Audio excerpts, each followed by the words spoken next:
खबर से आगाह करते चले। पंजाब में कानून सख्त पर एहलकारों का रवैया मेहरबान। पंजाब में रिश्वत बदसलूकी और इल्जाम की कोई गुंजाइश नहीं। पैरा फोर्स की हर कार्रवाई अब कैमरे में रिकॉर्ड होगी।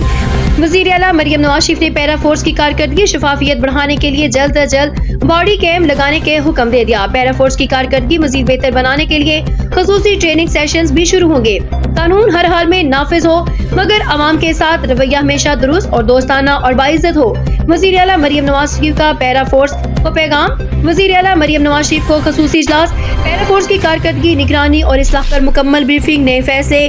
वज़ीर आला मरियम नवाज शरीफ का हर शहरी के लिए तेज, महफूज और माहौल दोस्त खिदमत के लिए पैरा फोर्स के लिए इलेक्ट्रिक व्हीकल्स का हुक्म। वज़ीर आला मरियम नवाज शरीफ ने स्टेट दी आर्ट पैरा ट्रेनिंग सेंटर कायम करने के असूली मंजूरी दे दी है। पैरा अच्छा काम करी है। अवाम में नेक नाम कमाने के लिए नताइज पर तवज्जो दी जाए।